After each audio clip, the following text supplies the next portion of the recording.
হাসপাতাল থেকে ছুটি পেলেন বিজেপি নেতা ও অভিনেতা মিঠুন চক্রবর্তী। পিয়ারলেস হাসপাতালে ভর্তি ছিলেন তিনি। হাতে প্লেট বসেছে তাঁর। চিকিৎসকরা জানিয়েছেন এখন সুস্থ রয়েছেন তিনি। বছর দুয়েক আগে পড়ে গিয়ে মিঠুন চক্রবর্তীর ডান হাতে চিড় ধরেছিল।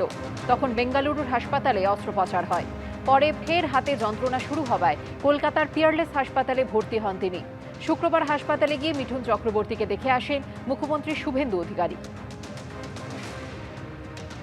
কেসটা একটু ডিফিকাল্ট ছিল বিকজ ওনার হাতের একটা নার্ভ যেটা আমাদের দুটো আঙুল সাপ্লাই করে এবং হ্যান্ড মুভমেন্টস খুব ইম্পর্টেন্ট, ওটা চিপকে ছিল একটা প্লেটের সাথে, যেটা ওনার এলবোতে দেওয়া হয় ফর ফ্র্যাকচার।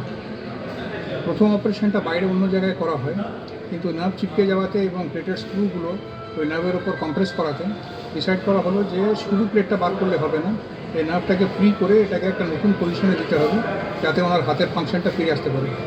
একটা জয়েন্ট প্রসিজার করা হয় with orthopaedic surgeon, neuro surgeon and plastic surgeons. নার্ভটাকে ফ্রি করা হয়, প্লেটটাকেও রিমুভ করে দেওয়া হয় এবং প্রসার করা হয়, যেটার জন্য মিস্টার চক্রবর্তীর সমস্যাগুলো সমাধান হয়। একটা অর্থোপেডিক প্রবলেম নিয়ে পিয়ারলেস হসপিটালে এসেছিলেন। আমাদের অর্থোপেডিক টিম, নার্সিং আর অন্যান্য এক্সপার্টরা ওনাকে সুস্থ করে ভালোভাবে অপারেশন করে 3 দিনের মধ্যে বাড়ি পাঠিয়ে দিচ্ছেন। He is my darling doctor.